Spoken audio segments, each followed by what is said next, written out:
Start your day with insight and inspiration. Morning Tea with Black Westchester's Damon K. Jones, where life, culture, community, and faith come together.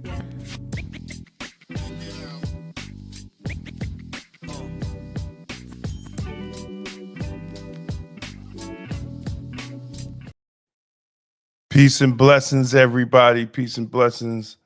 Damon K. Jones here, and welcome to the Morning Tea, where we just have a little conversation each day in the morning after prayer, after we do our prayer, and we just have a little conversation and talk about what's going on for the day.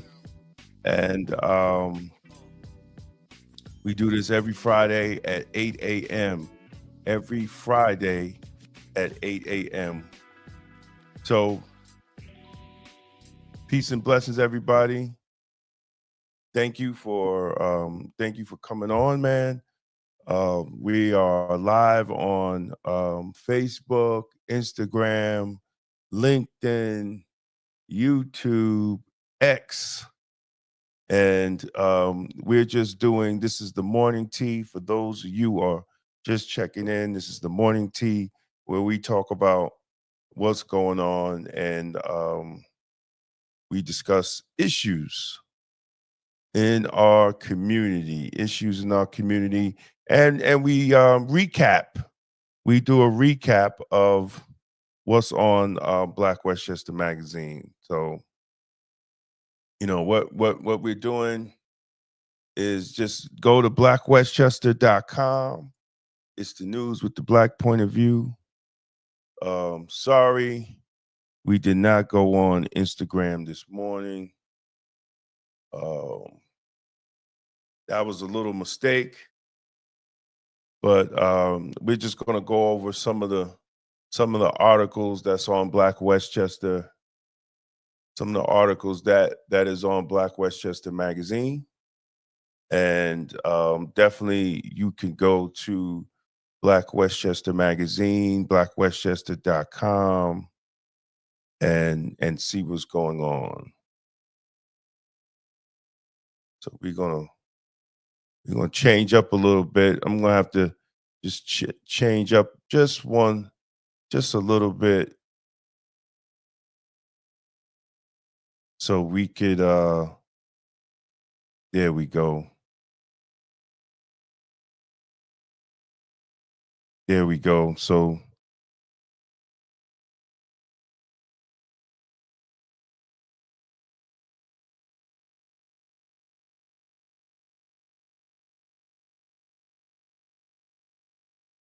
if we got give me 1 second, ladies and gentlemen. Here we go. Trying to bring up the screen here.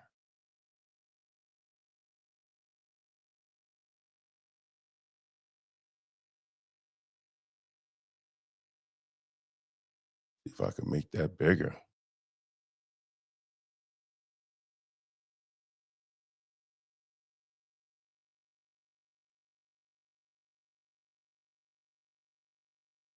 So you go to blackwestchester.com, the latest news, and we start with the first article.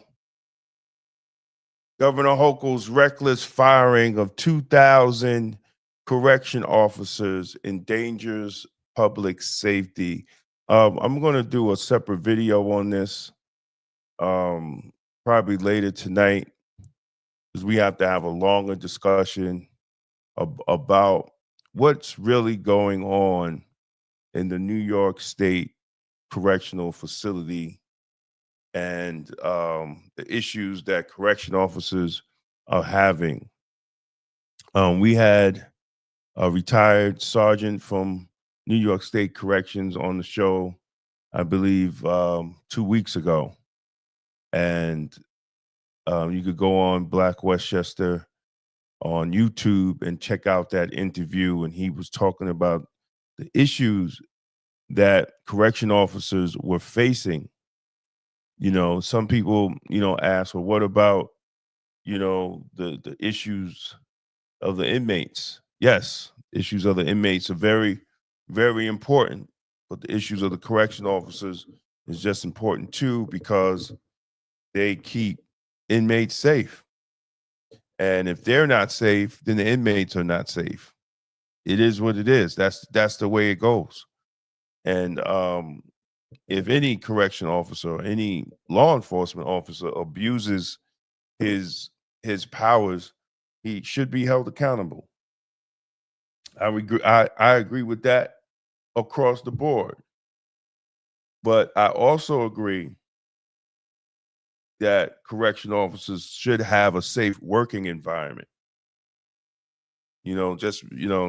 I did corrections for 33 years, man, and I always said that, you know, they were the unsung heroes because people didn't know what was going on, and politicians, um, n- no matter if you're Republican or Democrat, um, never really wanted to talk about what goes behind those gates in the county jails or state facilities. Is really never discussed. And union presidents need to step up. They need to step up and inform the public, because when your child comes in a correctional facility, or your husband or your daughter or your mother, it's up to us to keep them safe. It's only up to us to keep them safe. And we need to talk about it. They have 2 officers in state monitoring 120 inmates. Just 2. That's ridiculous. That's insane. But those are the numbers you work with. A lot of times it is 1 officer per 60 inmates. You cannot watch 60 people all at once. It just it doesn't work that way. Exactly. Good morning, my brother. Good morning. It doesn't work that way, ladies and gentlemen. There's no way one person can watch 120 inmates. And according to the retired sergeant, according to the brother, he says they usually pull the second officer. So you have so you have 1 officer watching 120 inmates. That's literally insane. It's literally insane. Good morning, brother Clyde. So the correction officers, they did the impossible and they went on strike, even though, New York State has the Taylor law, and they say that it is illegal, for civil service to strike. They went on strike because they had to bring attention to the situation. They had to bring attention to the situation. And in the article, you will read, the state, Hochul and them brought in National Guards, and they said that the New York State facilities working there is worse working than in Afghanistan in a war zone. That's according to a National Guardsman.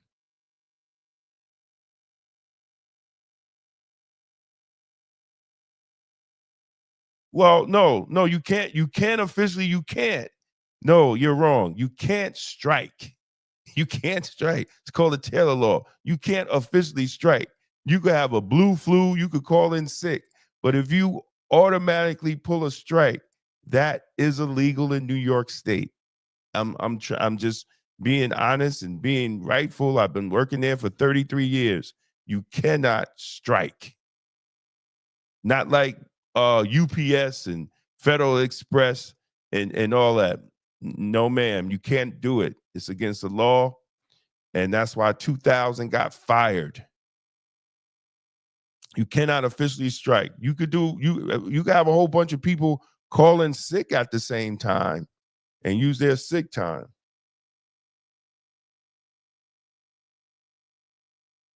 You can't strike. There's no you can't do it. I'm just telling you. You cannot officially strike. It just can't. Not civil service, not law enforcement, not corrections, not police. You can't strike. Yeah, look, you can't do it. That's why 2000 got fired. Civil service and unions like UPS and all that, and is totally different. It's totally different. We're not talking. We're talking about civil service workers. We're talking about civil service. No, you never heard of police. You never heard a police department striking. You never heard the court officers striking. You never heard a police department striking in New York State. I'm sorry. I'm going to have to disagree with you, but that's not correct. That's not correct, and that's why 2000 got fired, because it's literally against the law. And they were out there wearing face masks because the New York State troopers were out there was out there trying to serve subpoenas to those that were striking. I know what I'm talking about. Can't do it. Not in New York. And that's civil service. If you have a union with a private company, absolutely, you could probably do that. But if you civil service, I wouldn't suggest it. But they had to do it, you know. But here's the deal.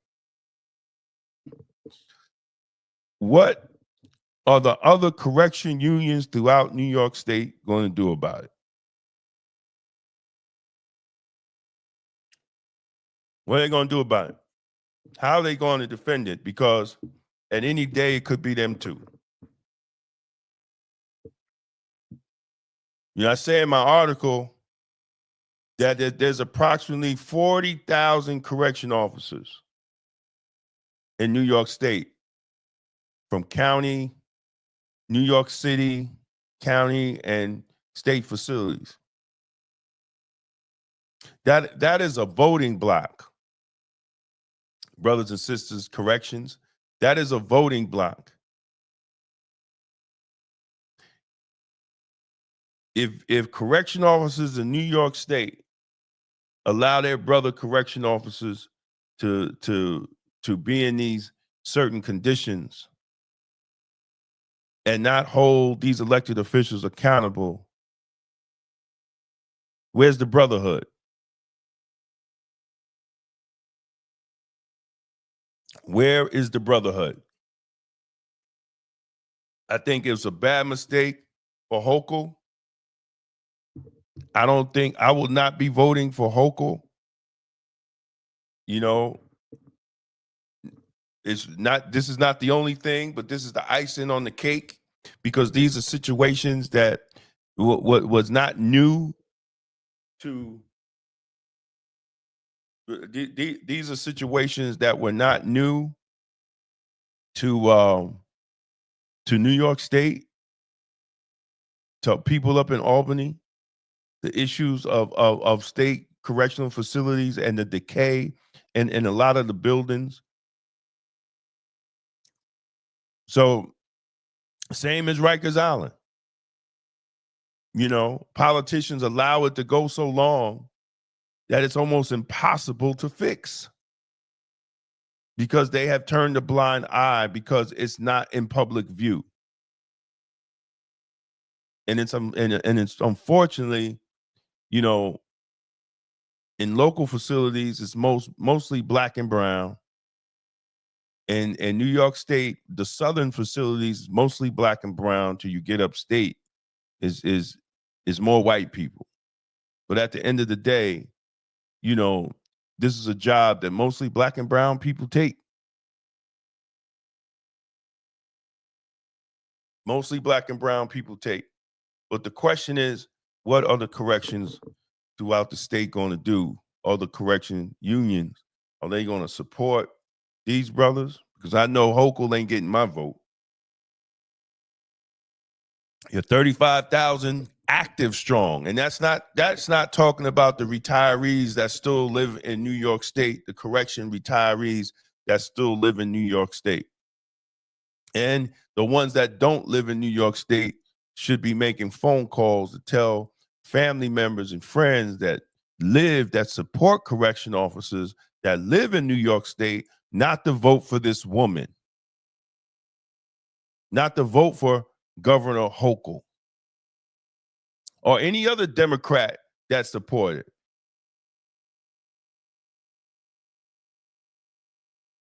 Oh, absolutely, brother.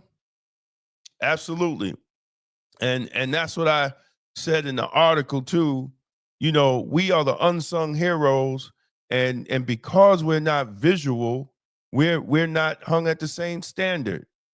They even give us less money, and we're yeah, it's racist upstate. I'm very aware of that. Most of the black officers transfer to Westchester County. I'm very aware of that, but that doesn't change the conditions in the facility.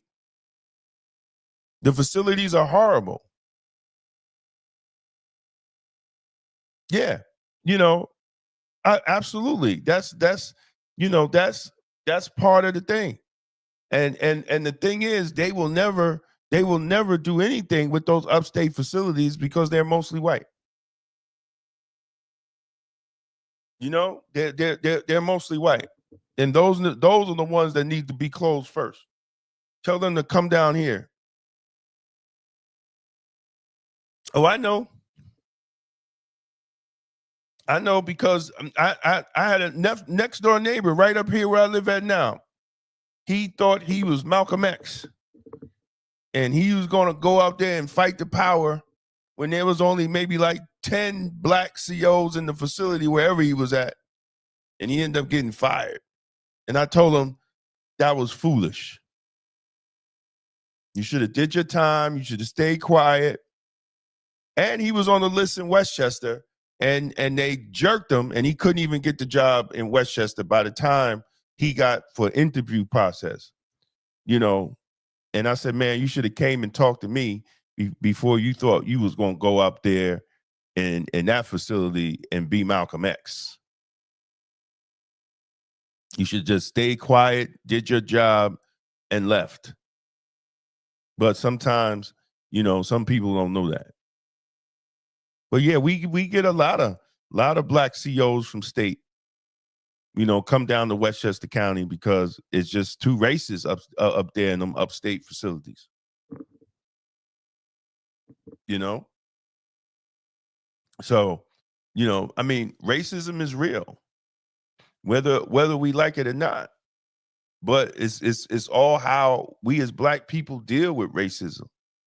Well, at the end of the day, correction officers need to be respected the same way police officers should be respected, because we do our job without no gun.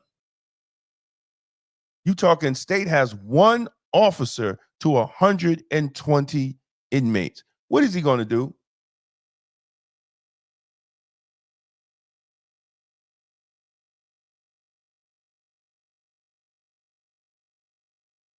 Well, I don't think the walkout has to do anything with what happened up there.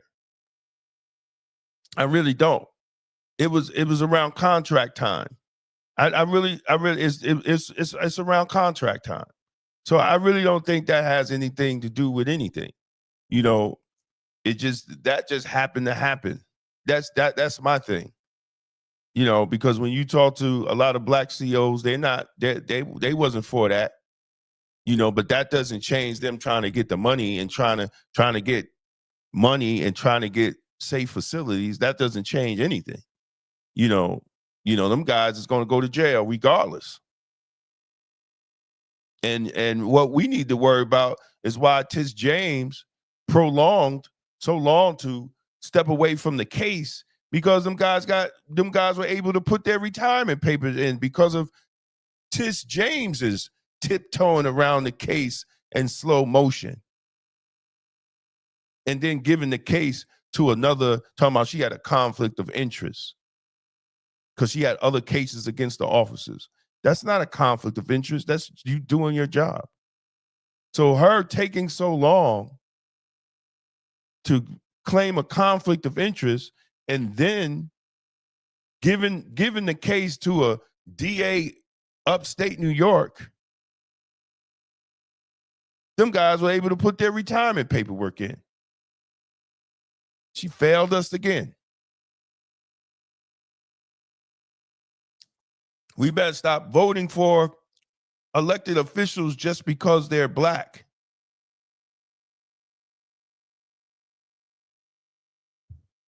She bungled that. She bungled the shooting over in New Rochelle without even filing for charges. So, we are our worst enemies. But correction officers need to be respected. Did that job for 33 years. And it's not an easy job. Our lifespan after retirement is 18 months after retirement. The average age of death is 58 years old. Because of the stress that we have to endure in that job, which nobody talks about, and not even these damn union presidents are vocal about it. They're not out there educating the community on what correction officers do. And this is why we are treated the way we are, because people don't know the job that we do in there. I challenge any police officer to take his gun off and go up into jail and do our job. And do our job without your gun and your taser.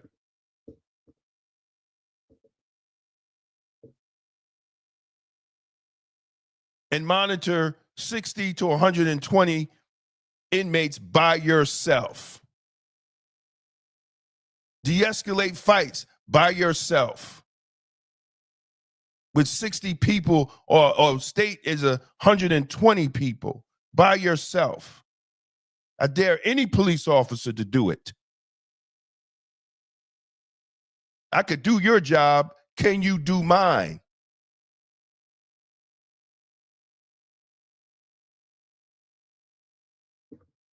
And we don't get the same respect that they do, or the same pay.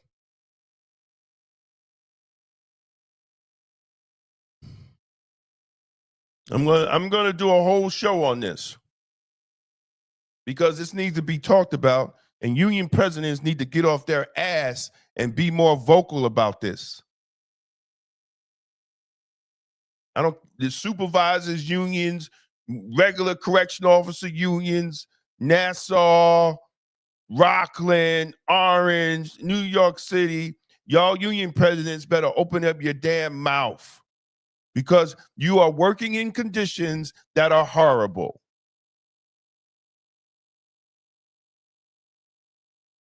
And many of y'all not saying a damn thing. And then y'all need to unite and start block voting. Almost 40,000 correction officers, and we ain't block voting on these elected officials. That's how you change, when elected officials start losing their jobs.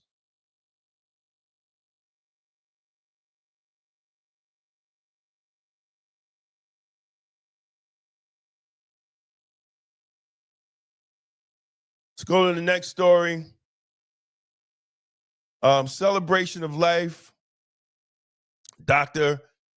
N. Dukes, former New York State NAACP leader for the state. She passed away. God bless Dr. Dukes. And she was a great leader, man. Unfortunately,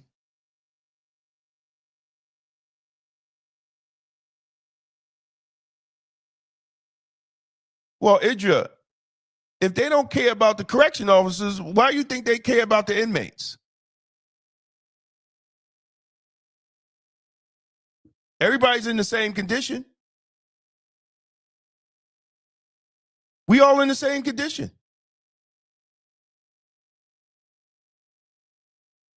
So if they're not going to pay attention to what the correction officers say, how do you really think they're going to pay attention to an inmate? Like, really?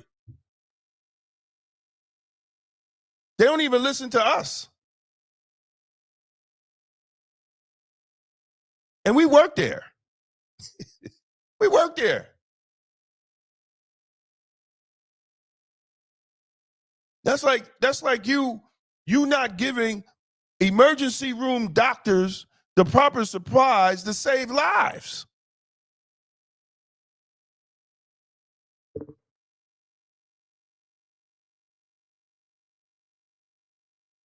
Oh, absolutely. They don't care. That's what I said, Clyde, earlier, because it's mostly us.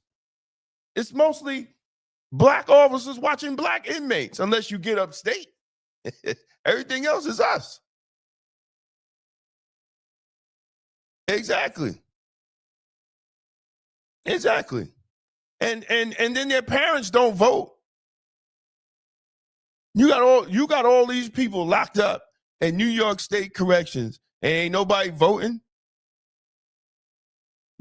See, that's another study. What is the percentage of incarcerated families of incarcerated people that actually vote? Conrad said it best on the other day. Ain't no voter suppression. It's a bunch of Negroes that are not voting.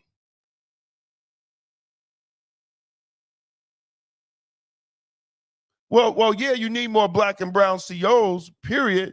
But when you go upstate, how you gonna get them? We don't live up there. We don't live up there.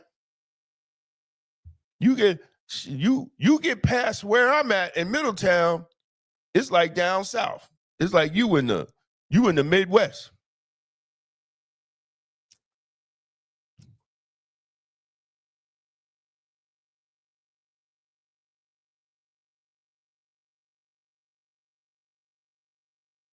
So this is a crazy article, and y'all need to check this out, because I didn't believe the article when I first heard it till I did the research. A Connecticut honors graduate sues school because she says she's illiterate. She can't read or write. So how the hell she become an honors graduate? How did she become an honors graduate? She said she ain't know how to read or write.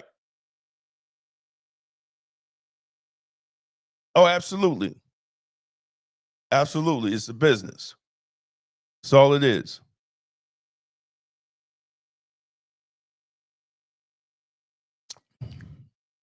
And this is our school system here.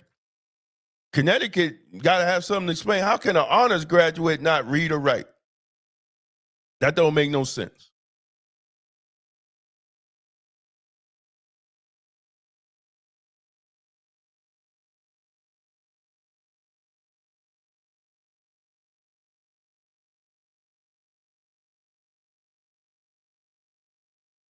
And since it's Women's History Month, we got to honor our sister and the life of Ruby Dee.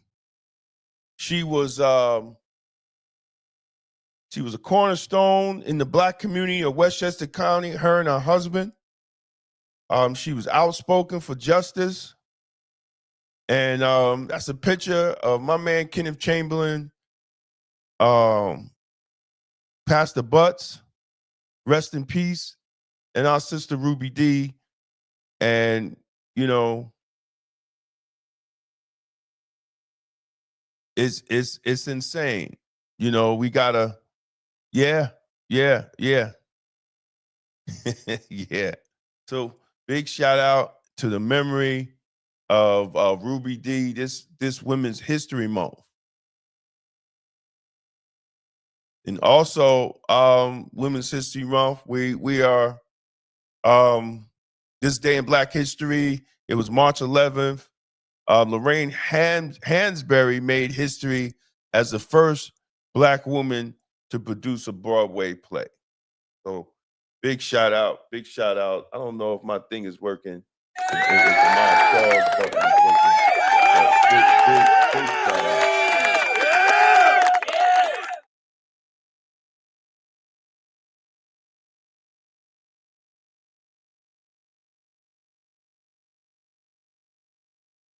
And here's something that shocked the nation and shocked everybody, that the United Auto Workers Union actually came out last week and supported Trump on the tariffs.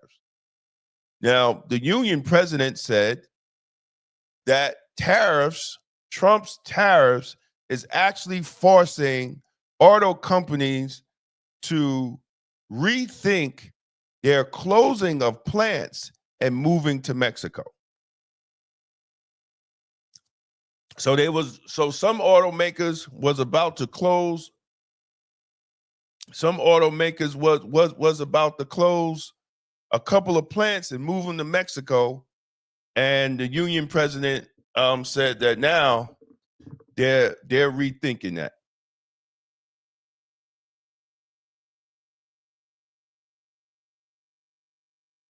Well, listen, according to President Trump's logic, is that it will create businesses within it will create business, it will keep factory jobs in the United States. And the thing is,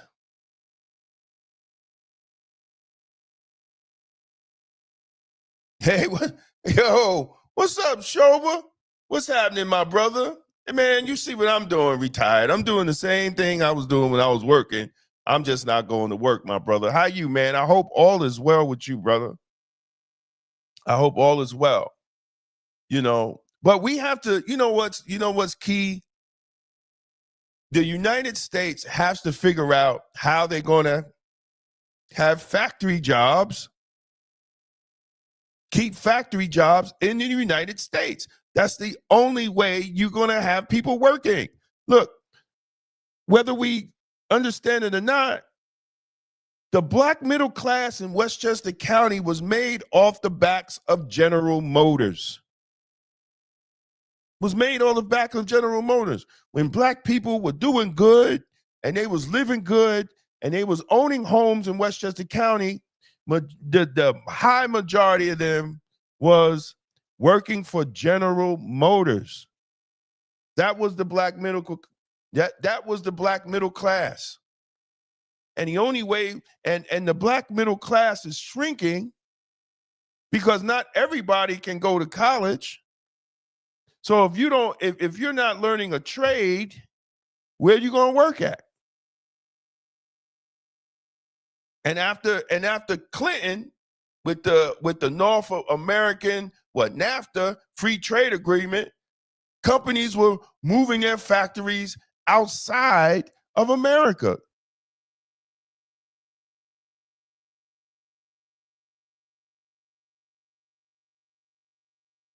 And that's true. But they still but then you gotta build your own parts, and you gotta start. Listen, I remember when everything was made in America. I'm old enough to remember that.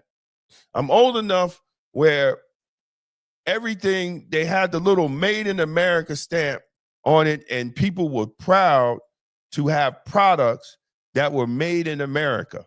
I'm old enough to remember that. Now, everything is outsourced because that was from NAFTA. So whether we agree with it or not, but he's correct.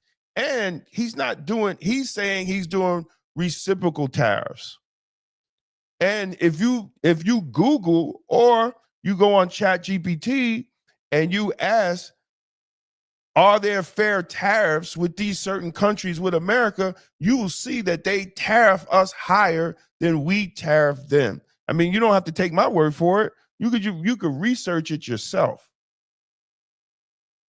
But nobody wants to talk about that. We have to figure out how are we going to bring jobs back to America, especially for Black folks, because not everybody goes to college. So what are you going to do? What are you going to do? And we still have a hard time trying to get these Black school board people to make sure that they're teaching our children trades. The one that don't go to college, they're teaching them plumbers, electricians, all those different trades. So if you're not going to college, you're able to get a trade and go out there, either work for somebody or start your own business.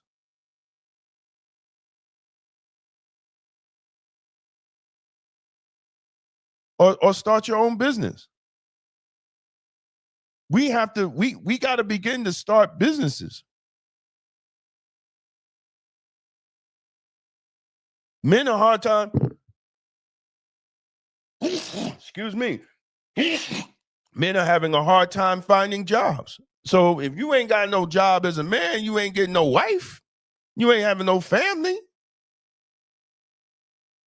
That's why I don't understand how Black women got so mad at white women for voting for Trump. Because they want their white men to have some type of job. Even if you don't have a college education.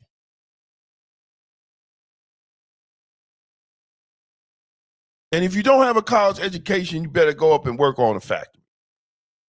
And somehow, some way, somebody got to figure it out instead of complaining about it. That's my point of view. I don't give a damn if it's a Democrat or Republican. But if you're not bringing jobs, if you're not creating jobs, if you're not figuring out how you're going to create jobs in America for those who do not go to college, you're going to have a problem. Because not everybody's going to go to college. And even if you go to college, you ain't making a lot of money when you come out of college. And you got all this college debt. There's going to be close to 600,000 openings in electricians and plumbers. And we're not preparing our young Black children for those jobs. Well, Trump ain't do no different than Obama and Clinton. Trump ain't do no different than Obama and Clinton.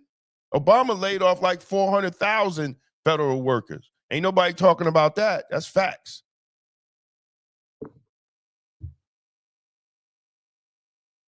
That's facts. They all laid off. Every president laid off when they talking about trying to balance the budget. Every president did. I mean, it's just nobody likes Trump. So whatever he do is going to be exaggerated. Clinton laid off people. Obama laid off people. There's videos floating around them talking about it.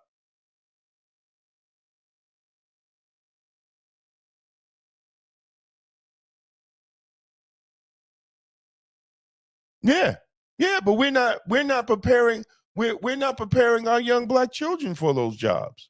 We're not preparing them to be plumbers. We're not preparing them to be electricians. We're not preparing them to do that. And then not only that, they could work for somebody, they could start their own business and employ people. So we're doing ourselves a disservice. Every school system in the Black community should have a trade school. Should have a trade school for those young men and women that are not going to college.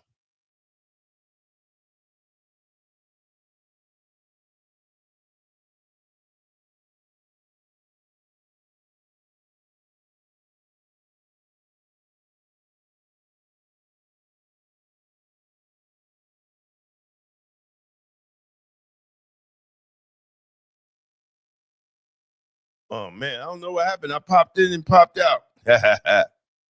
Let me screen share again.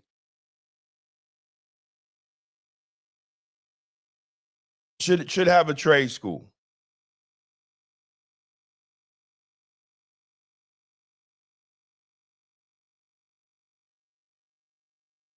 So, and then we're talking about Ukraine, with all the craziness going on with Ukraine.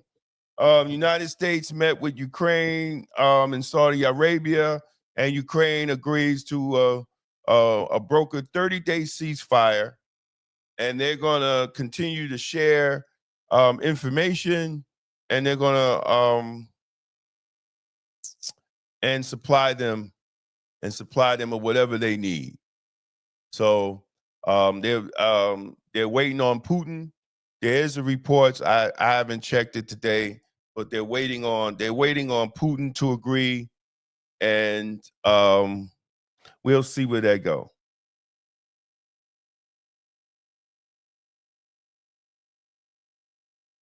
Absolutely, absolutely, Clyde.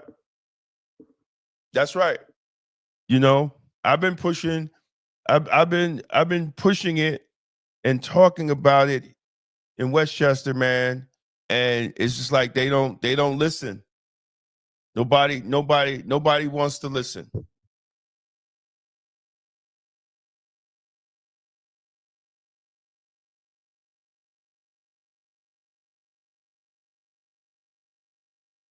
So there's two things here, man. So I wrote this piece. Win or lose, the budget battle will define the Democratic Party. And it did. It defined them. It really defined them, and they looked horrible. They looked horrible. They have to. It's really time for the Democrats to have some bipartisanship. Look, you lost the election. You lost the election. You have a little bit of control in the Senate. You have no control of the House, and you don't have the White House. You have to wheel and deal. And I'm not sure if they're prepared to wheel and deal. They have to wheel and deal. You know, and they have to be willing to sit down at the table and stop with all and they have to stop with all this doom and gloom. The sky is falling. You know, I'm really tired of it, because as elected official, you should be able to go in there and negotiate for the betterment of the people that you claim to represent.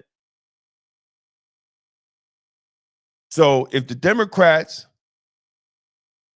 in the Senate don't pass the budget, the government's going to shut down. It's in their hands now. The government's going to shut down. So, like, you know, since you were saying, what about the federal workers? So yeah, the Democrats complained about the federal workers, but if they let the government shut down, all the federal workers ain't going to be working. So you end up looking like a hypocrite. You end up looking like a hypocrite. So I think the Democrats have to change their strategy. They change their strategy and stop focusing on Elon Musk and start focusing on policy. How can you make policy better? If the Republicans is talking about no tax on tips, no tax on overtime, and then the Commerce Secretary is talking about no tax on people that make under $150,000 a year, why wouldn't that be a good thing? Why can't the Democrats make that happen? I don't get it. I really don't get it. Not everything should be a fight, fight, fight. If you're doing that and you make sure that you're protecting Medicaid, Medicare, and Social Security, that's it. But don't push back so much that you end up looking stupid. And then you got some Democrats talking about let the government shut down. Yeah, go ahead, let the government shut down. And see how that's going to play out for the Democrats. It's not going to be good. It's not going to be good at all. So I really hope that the Democrats get it, push it forward, and then get a plan, man. You got to get a plan. You have to get a plan. I'm telling you, Democrats got to get a plan. Because if not, they have no opportunity to win midterm. But they know too. They know that Trump's trying to get. They know that they're in a messed up position because they know that Trump trying to get no taxes on tips, no taxes on overtime, no taxes on Social Security. And now with the Commerce Secretary, with his interview the other day, they also want no taxes on people that make under $150,000. So if you make under $150,000, you're not going to pay federal taxes. Now they know. They know. They know if they block that, they're gonna be in trouble. They're gonna be in trouble. And they're gonna get boxed in because you got the Social Security, you got the seniors, no tax on overtime, you got the unions, no taxes, no taxes on tips. You got just the regular workers, the service workers, the restaurant workers, and then they're talking about no taxes on families that make 150, or if you make 150,000 or less, then that's the rest of the damn population. If that passes the House and it gets to the Democrats in the Senate and they don't pass it, they're through forever. Forever. How are they going to explain that they didn't pass that bill? Are they going to be crazy like that girl Crockett from Houston talking about black people don't need $5,000 when they was talking about sending with all the money that they was finding, they want to give the American people some tax dollars back?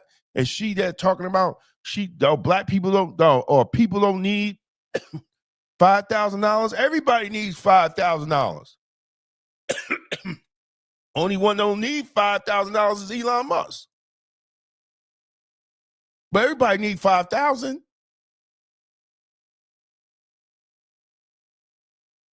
So I don't know what she's talking about.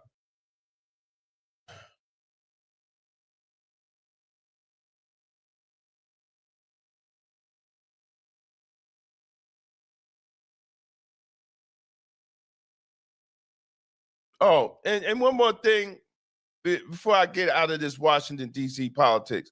So I want to make clear, and y'all could go on this article because I literally, it just said, yeah, I posted the bill, right? I posted the bill because I am really tired of the doom and gloom scenarios that is given to people out here. And when they saying that the bill to keep the government running was going to take away people's Medicaid and Medicare, that's not true. And I put the bill in the article. You go to blackwestchester.com. I put the bill in the article, and people can read it for themselves. But when you running around saying things like that, that's not, first of all, that's not good leadership. And second of all, you're giving people anxiety and stress. Anxiety and stress. Well, she might be very intelligent, but she's not using her intelligence. Because a lot of things she says is not wrong. Look, if you come across, she said, and this is, God.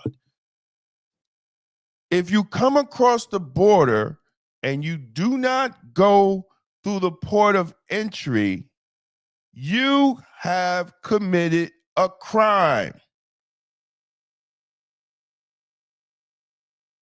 For Crockett to go on national television and say it's not a crime, and she is an elected official in the House, she doesn't know the legal codes herself. We have to stop this. As Black people, we have to stop it. As Black people, we have to stop it. I ain't taking nothing away from the sister, but when you play politics and you're playing with wrong information and you're giving the people wrong information, that's not good. It's not good. And it does everybody a disservice.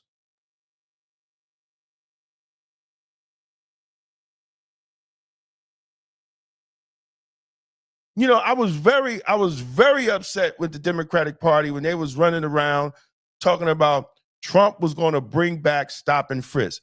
Stop and frisk never left. It's called a Terry stop. That's what the Supreme Court called it. It was ruled. The only reason stop and frisk in New York was illegal is because they targeted a certain race of people with the Terry stop. That made it illegal. You cannot have policing without the Terry stop. That gives the police a right to stop you and question you. But when they specifically target a group of people, that makes it illegal. Then they were saying, and you had D.L. Hughley and that lawyer Ben Crump on BET talking about qualified immunity. He's supposed to be a lawyer. The Supreme Court, qualified immunity is a Supreme Court ruling. How are you a lawyer and you're on national TV and you don't correct it or give the right information?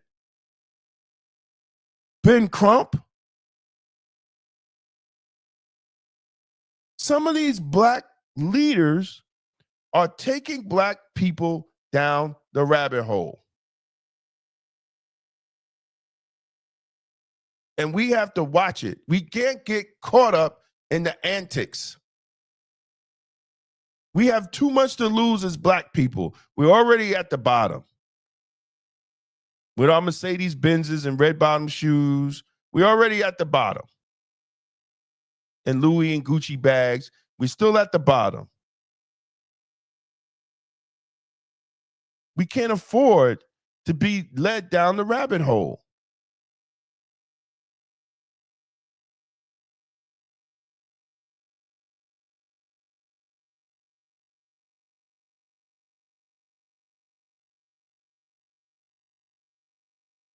I think that's it, y'all. That's the only thing new. That's the only thing new.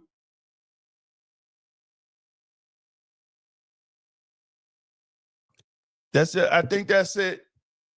Check us out on Sunday, 6 p.m., the People Before Politics radio show. The People Before Politics radio show on Sunday. On Monday at 6, we got Elevation Nation with Tasha Young. And then Monday at 8, we got Money Mondays. I got my brother Drew McWilliams to come on and talk about we're gonna have a discussion about affordable housing in Westchester and why Black people are locked out of buying homes in Westchester. Check us out. That's going to be Monday at 8 p.m. And on Tuesday, it's Balling with the Budget. I'm going to be talking about, I'm going to give five great sense that men should have. Instead of having close to 400 bottles of cologne like I have, you can only have 5. I like collecting them. That's my pet peeve. I'm giving 5 dope ones that you could get and you probably spend under $150.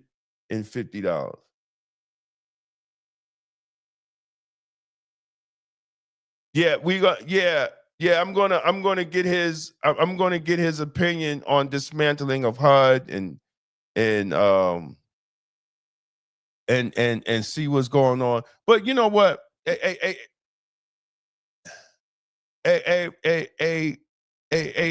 know, we're not broke. No, we're not poor. Black people are not poor. We just broke. We don't spend our money well. And I think sooner or later we have to, and we're going to talk about it. And that's why I want to use Mondays to really talk about it, because we have the money. I mean, $1.5 trillion we spend on with everybody else except ourselves. We have the money. We don't have the unity. We don't have the mindset. We don't have the spirit to really make it a culture, to make economics a culture. We have to make economics part of Black culture. And that's the only way we're going to win. And that's the only way we're going to create. We looking for looking to the white man for a job.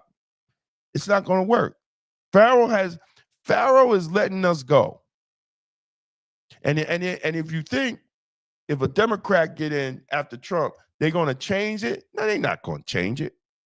We're going to be foolish to think that they're going to change it back. It's time for us to do for ourselves.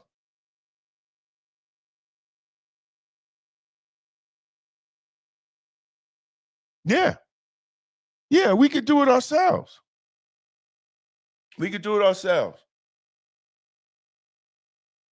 Well, we got to teach the young ones to do it, to come up, you know. But here's the thing: like our guest the other day, from the 60s to now, we didn't do it, and we blown the opportunity to do it the way we should have, because of the fact that the real estate prices now are so out of hand, especially in New York.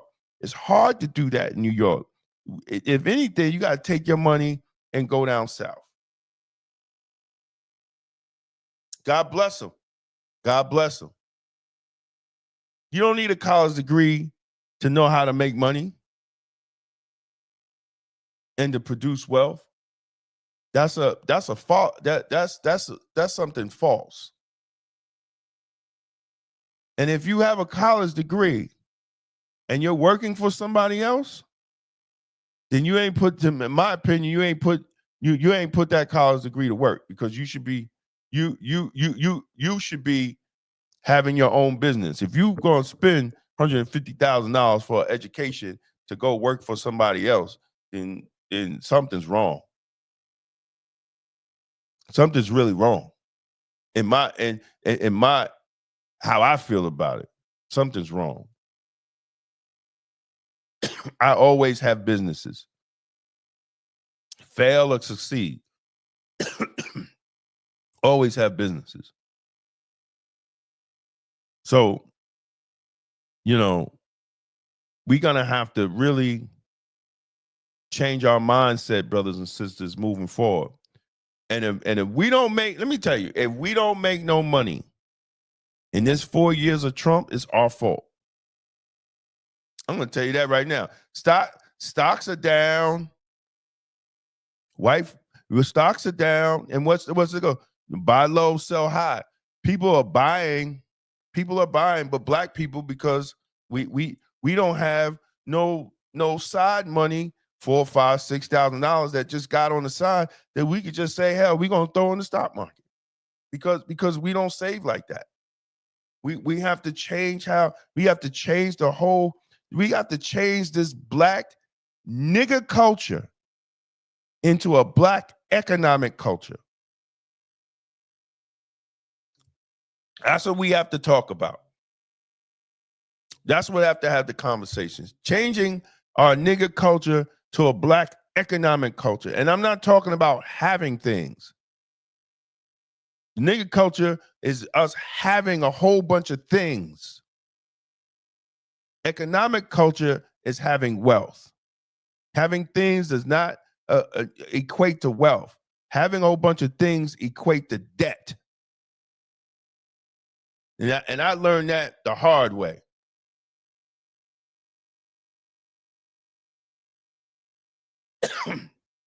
Well, the problem with the South is that companies like BlackRock are buying up all the houses and renting them out. So now they're increasing the real estate. But that's something we have to have a discussion and ask our elected officials, what are they doing about it, instead of talking about Trump.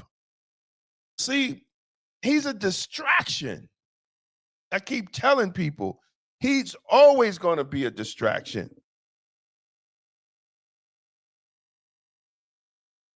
Yeah, but I think if you got one of the biggest companies, if they wasn't buying up all the property, it'd be more for the demand. See, the problem now is the demand is high, but there's no houses, because this damn company is buying up all the houses, and they're not building starter homes anymore. Something that, a new young family can get to use it, build some equity in it, and then move on to a bigger property. Right? You got to start off with a big property now. So that's a problem. But we have to start.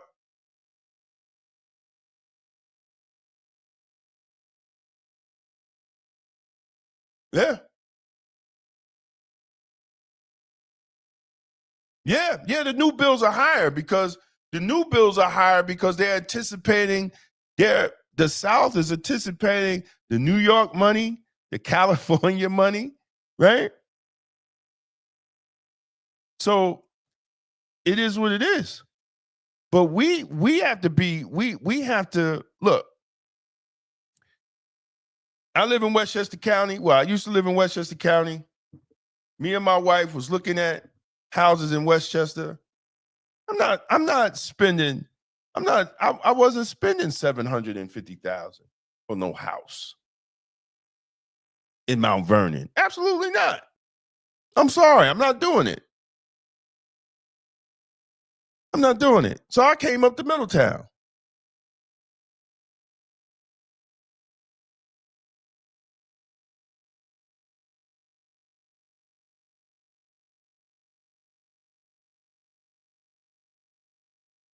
Yeah, BlackRock. Yeah, BlackRock is buying everything.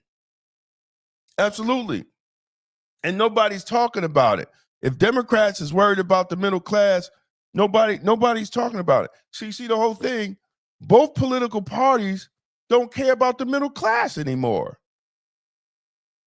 If you really want to have an honest conversation, neither political party cares about the middle class.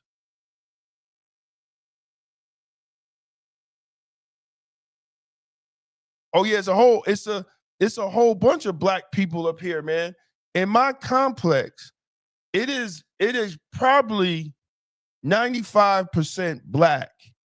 And the majority of the homeowners up here work in New York City. A lot of them are active and retired from Rikers Island and NYPD. But you know, well, that too. Well, that's why I said the middle class. You know, they don't care about the middle class. Neither party cares about the middle class anymore. You know, and even locally, they don't care about the middle class. You can't afford no, even work. I worked for the county.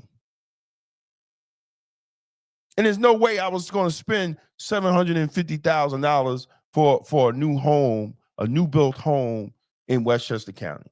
I got the fuck up out of there. Absolutely not.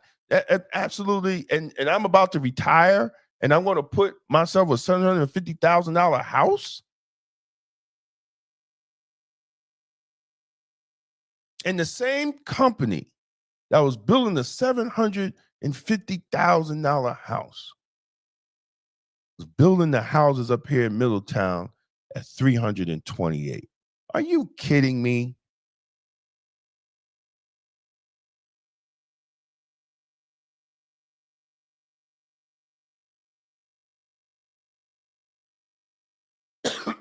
Yeah. It's a lot of black people up here. It's a lot of black people up here in Orange County, but you don't see them because they too busy driving. They're too busy driving. They got to drive an hour to work. They got to drive. Listen, my wife's still working. Listen, I don't do all that driving no more.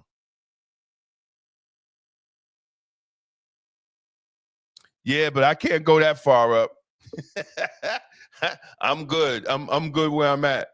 I'm good where I'm at right here. Middletown is as far north that I'm going.